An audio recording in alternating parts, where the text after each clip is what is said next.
You are Locked On Astros Postcast, part of Locked On Sports Houston on the Locked On Podcast Network. Your team every day.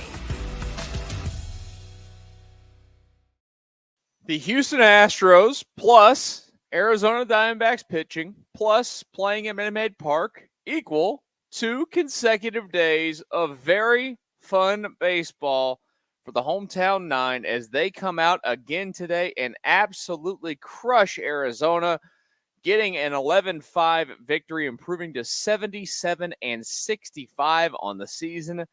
And man, oh man, does it feel right to be watching Astros baseball right now based off the way that they've played the last 2 days off of a road trip, quick one to Cincinnati that saw them being swept. Hello and welcome this early evening to the Locked On Astros Postcast. I am your host, of course, Michael Connor. Appreciate you guys stopping by.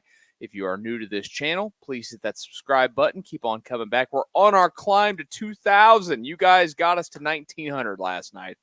Appreciate you for that. Hit that subscribe button. 2,000 by the end of the weekend. This channel, of course, Astros, Rockets, Texans, Cougs will be back later tonight with a Locked On Cougs postcast, where I know that going into that one, before I get into the Astro stuff here, you don't feel great about it. But Notre Dame just lost to Northern Illinois at home. Believe the Cougs can win tonight. We'll talk about that later on the Locked On Cougs postcast. Astros today. It's the kind of offense you love to see, right? As you see, we got all of our stuff here that we're going to talk about throughout this show. This episode today, by the way, is brought to you by PrizePicks. Go to prizepicks.com/lockedonmlb and use code all lowercase lockedonmlb to win $50 instantly when you play $5. Up and down the lineup, 2 days in a row. Now, we talked about this on last night's show. The Diamondbacks are not good pitching the baseball. I mean, it's just as simple as it gets. The runs that they've allowed this season, they have some guys in their rotation that can do some things at times, but the runs that they've allowed this season, the amount of them is pretty high. Like, just for reference, the Astros pitching staff, and I don't know if this is updated just yet for today. I would assume it hasn't. So let's just say it's +5. If it hasn't updated, which, again, I'm assuming it hasn't, the Astros pitching staff has allowed 562 runs on the season. The Diamondbacks have allowed 690. That's a big difference. I mentioned that last night. That's the worst number for any team that is a playoff team in all of baseball. There's a few teams that have hit that or there's one other team that's hit that 600. There's a couple teams that hit that 600 number, Twins and Baltimore Orioles, but nobody's as bad as the Arizona Diamondbacks overall at giving up runs. And look, it took the Astros a minute today. They squandered quite a few opportunities there early in the baseball game. Runners in scoring position early on. I think they were at like 1 for 8 at one point. They ended up going 2 for 10. That's the Diamondbacks. I had the wrong one. My bad. They were 1 for 8 at one point. They ended up 6 for 16. And it had to be better than that because they scored 11 runs. Then they ended up leaving 6 men on base in the game today. Just really good day. We'll talk a little bit about Kikuchi, the pitching as a whole, here in a few minutes. And, of course, we'll talk about the sweep possibly tomorrow as well. But just going through the lineup, I mean, your top, it's the same story that it always is. You know, you need production out of the bottom of your order. You always do. You need to set the lineup up to where you get guys that come around when the lineup turns back over to set up the top of the lineup to do something that's dangerous. But, I mean, they're going to go as far as their best hitters consistently take them offensively. And when you have Jordan and Altuve up there at the top, both pounding out 3-hit days, both driving in a run, you'd like to see more than a run out of each. But you know what? I'm not being too picky. You got Bregman as well. All of their top 5 contributed in terms of runs batted into the baseball game. The Astros get a run batted in from Altuve. They get a run batted in from Jordan. They get a run batted in from Yiner. They get 2 batted in from Bregman. And then they get 3 batted in from Jeremy Pena with his home run as well.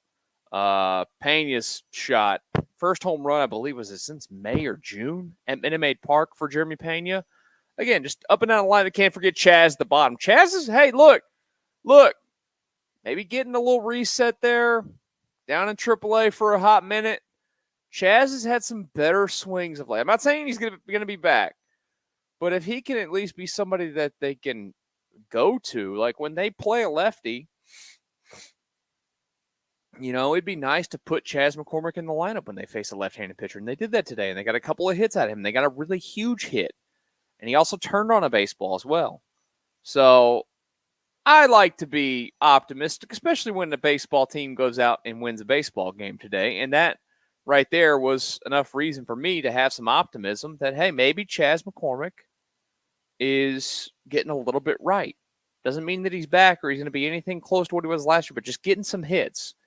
Getting some hits matters.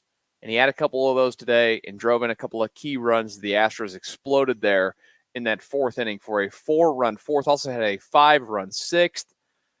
13 hits in the baseball game today. And, of course, the 2 home runs, Pena 15th, Jose Altuve number 19. Love to see it. Jordan adding to his RBI total, by the way. We talked about that a little bit last night. The RBI's number for Jordan had been, the guy that's got over 30 home runs, you go, only got like 70-something runs batted in. Well, guess what? He's at the 80 mark. He's probably going to get to the 90 mark, I'd imagine, between now and the end of the season.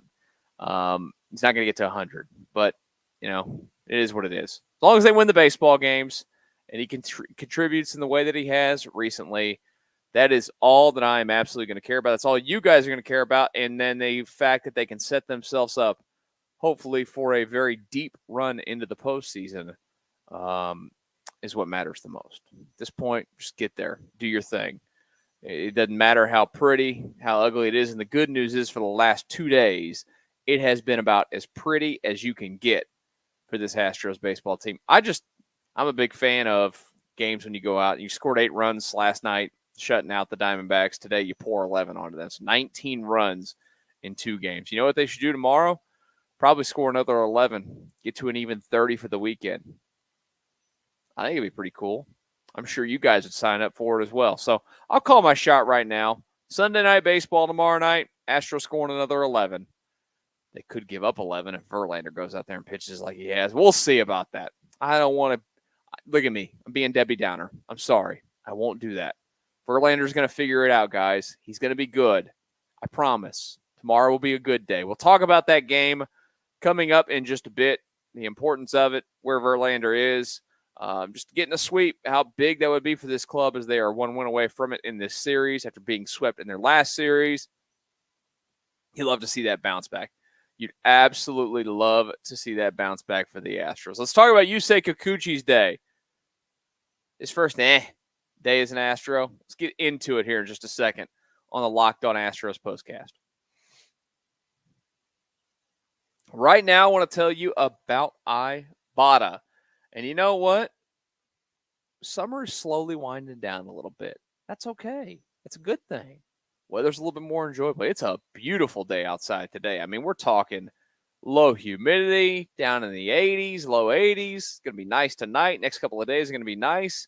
It's my kind of weather. Maybe you get some outdoor baseball tomorrow night in Minute Maid Park. I joke. But Ibotta is the spot for you if you're getting out and enjoying the outdoors, whether it's barbecuing, taking a road trip, whatever it might be, Ibotta has you covered. Ibotta is a free app that lets you earn cash back every time that you shop. Earn on hundreds of items from groceries to beauty supplies, even toys, so you can make sure you're beating inflation no matter what you're purchasing. The average Ibotta user earns $256 per year. That could cover the cost of an entire shopping trip, that flight you've been eyeing, or the fancy dinner you've been craving. Other apps give you points that don't amount to much. With Ibotta, you earn cash back that can withdraw to your bank account, PayPal, or gift cards. Simply add offers in the app, upload your receipt, and voila, the money is yours. You can save on over 2,400 brands and shop at over 1,000 retailers including your favorite grocery stores, Lowe's, Macy's, Sephora, Best Buy, and more. It's time that you join the over 50 million users who use Ibotta to earn cash back every time that they shop. Right now, Ibotta is offering our listeners just $5 for just trying Ibotta by using the code LOCKEDONMLB when you register. Just go to the App Store or Google Play Store and download the free Ibotta app to start earning cash back and use code LOCKEDONMLB. That's IBOTTA in the Google Play or App Store and use code LOCKEDONMLB. Locked On Astros Postcast continues on a Saturday evening. I don't know why I forget the days. I just don't. My days all kind of run together, though. I'm not going to lie to you. So Astros get a win today. That's what matters. When the days run together like that, as the season continues to wind down for this club, they get back to 12 games over 500 with the win tonight, or this afternoon, 77-65 now on the season. Lead in the American League West currently sits at 5 games as we do this show. The Mariners are playing the Cardinals again. That game at this moment, as we do this, is it's just starting in the top of the first. So nothing's happened in that baseball game just yet. If anything changes, I will let you guys know. Of course, this show is also available to you in podcast form if you're looking for it, which, by the way, the audio version is free anywhere that you get it. Search for Locked On Astros. You'll get this show and the Locked On Astros show. We love, of course, being here for you guys with both channels. Go ahead and subscribe to the Locked On Astros YouTube page as well, and then make sure that you're listening to their show on the audio version as well. Appreciate you guys as always. Brett and Eric do a great job. Go check out their work as well. And, of course, if you're new to this channel today, as I like to remind you, I'd appreciate it. I'm not going to force you. I would love it if you would hit the subscribe button. I mentioned it. We are on our climb now to 2,000 subscribers. Y'all are just the absolute best when it comes to hitting that button, and I am just extremely grateful for it. We're less than 90 away. We're 89 away. 89 subscribers from 2,000. I'm telling you, by tomorrow, we're getting there. Which, by the way, tomorrow, I'm going to keep reminding you guys, I told you this is a busy weekend on this channel. Tomorrow, 2 shows again. We will have our first regular season Locked On Texans postcast as they take on the Indianapolis Colts on the road in Indy to open the 2024 season. That game kicks off at noon, so we'll be with you around 3:30. As soon as the game's over, as soon as that final whistle blows and the Texans are walking out of Lucas Oil Stadium with a victory. Yeah, that's right, I'm calling it with a victory. I think you're going to win by at least 10 tomorrow. The Texans postcast, the Locked On Texans postcast, will happen right here on this channel. It'll be just me tomorrow. If you missed that news over the last couple of days, for the Texans postcast this season, I will be joined by former Texan Wade Smith. Very excited to have him along for the ride. You'll get his perspective as a former football player, former lineman in the NFL for the Texans for many years, and the Dolphins and the Jets. And maybe I feel like I'm leaving out. Maybe Kansas City was the other one as well. I think he came to the Texans for Kansas. I should know this. I do know this. I've looked it up.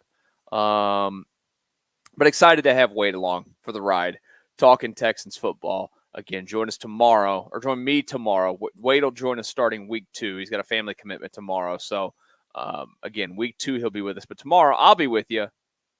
Texans victory, I'm telling you. It's going to be great. It's going to be a good time. We're going to be talking about C.J. Stroud going out there doing his thing. Maybe Stephon Diggs catching a touchdown or 2. Maybe Nico Collins catching a touchdown. Maybe even Tank Dell getting in on the mix. And then, of course, Joe Mixon. They're all going to go off tomorrow. Book it. They're all going off tomorrow.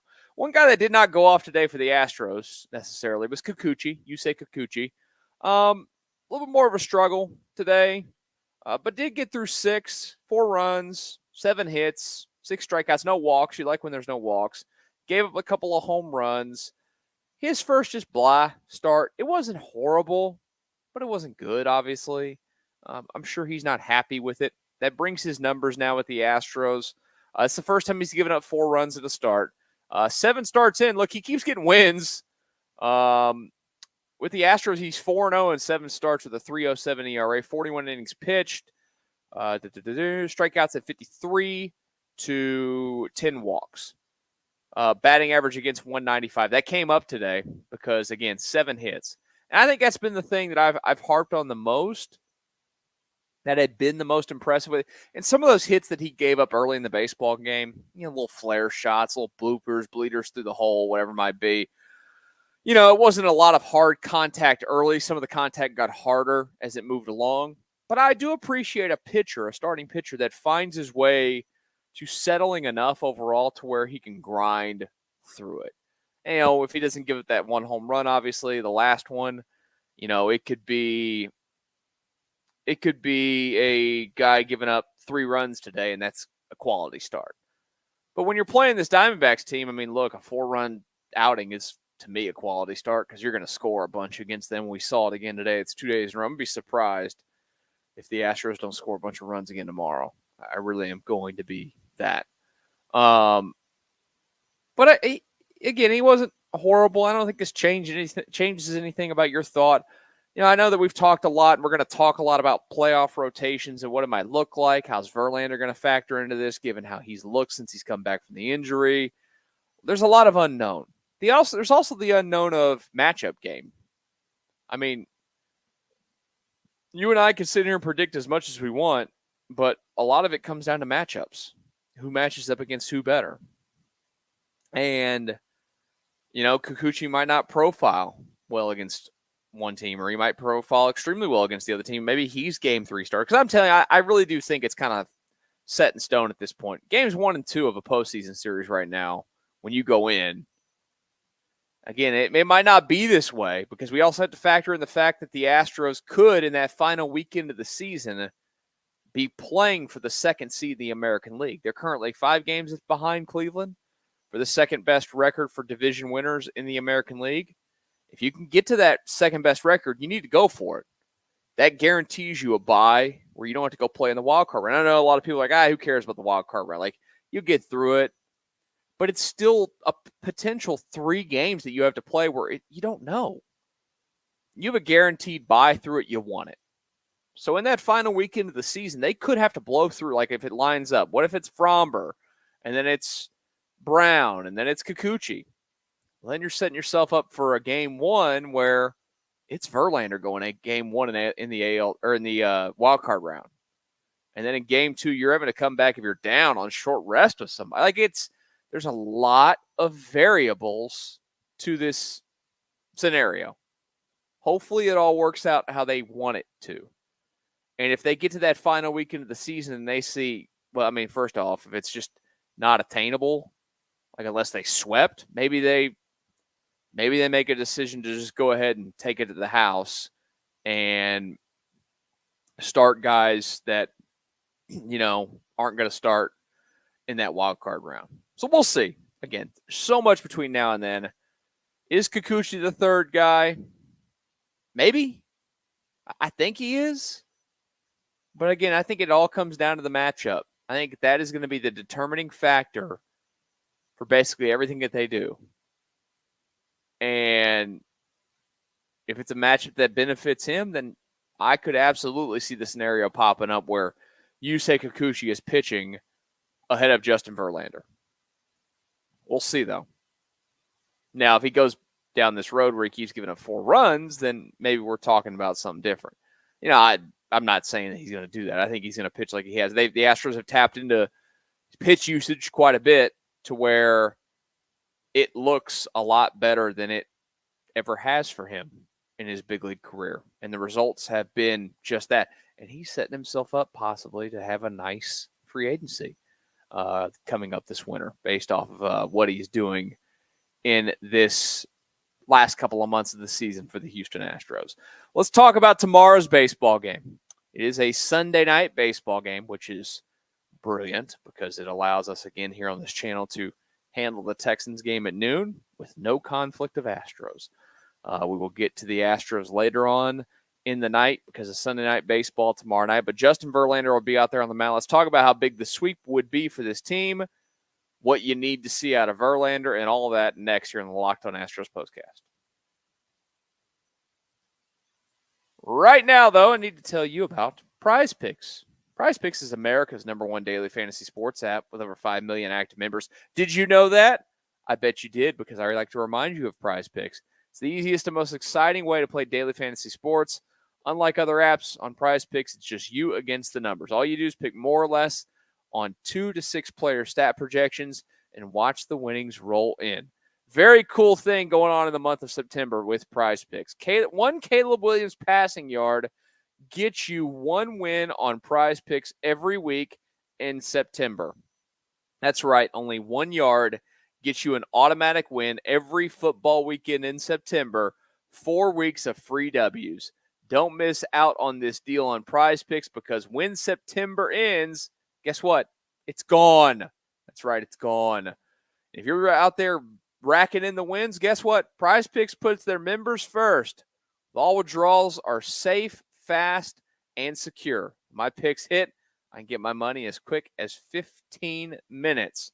Download the PrizePicks app today and use code LOCKEDONMLB and get $50 instantly when you play $5. That's code LOCKEDONMLB on PrizePicks to get $50 instantly when you play $5. You don't even need to win to receive the $50 bonus.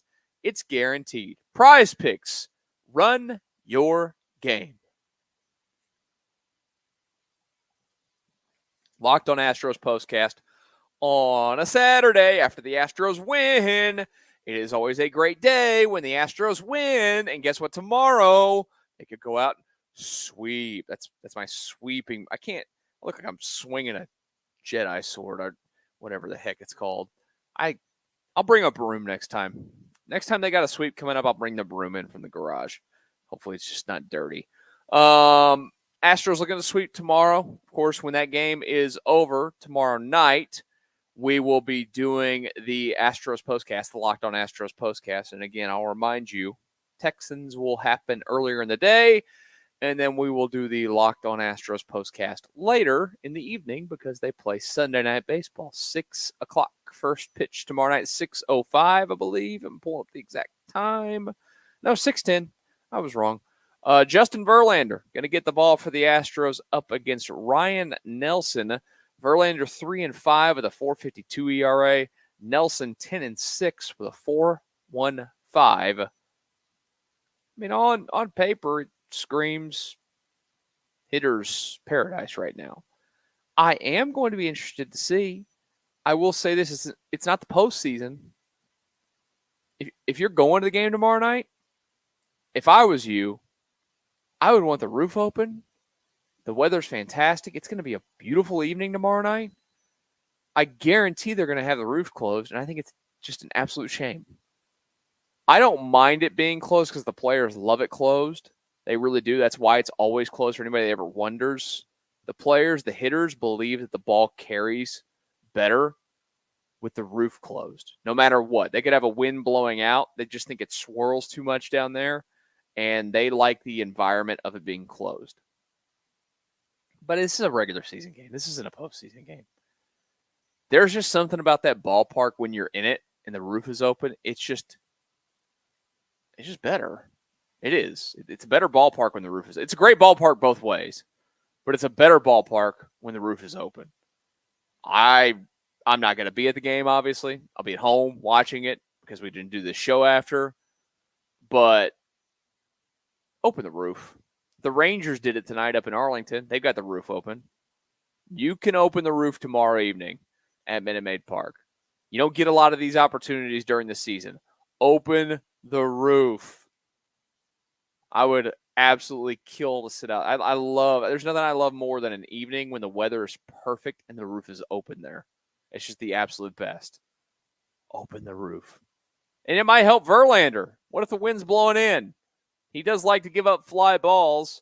That's what we need to see tomorrow, is what Verlander's going to look like. That's the biggest thing. Is he going to? And I know that they've said it. He said it. Like, look, he's in his spring training routine again, because he did take months off from pitching in baseball games with the injury.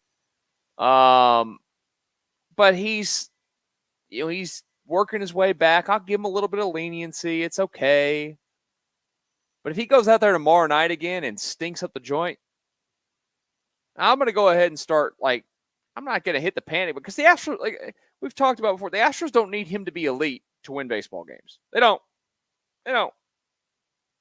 They need Fromber to be elite. They need Hunter Brown to be elite. Those guys got swing and miss stuff.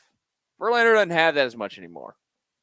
They got to have him go out there, though, and be competent and honestly get you through at least 6 innings. So, again, tomorrow night, when that game wraps up, we will do the Locked On Astros Postcast right here on this channel. Don't forget to join us tomorrow early in the afternoon for the Locked On Texans Postcast. Get yourself ready. We'll be talking game number 1 of the season against the Indianapolis Colts. The Texans are going to walk out of there 1-0, and then we're going to get a second win tomorrow night when the Astros sweep the Arizona Diamondbacks, and we'll do both of those right here on this channel. Don't forget to hit that subscribe button. Appreciate you guys joining me as always. Hope y'all enjoy the rest of your Saturday evening. Come back later tonight. We'll have a little bit of a Cougs talk. Cougars and Sooners right here on this channel later tonight. Until then, have a good time. Talk to you for the Astros portion tomorrow on the Locked On Astros Postcast.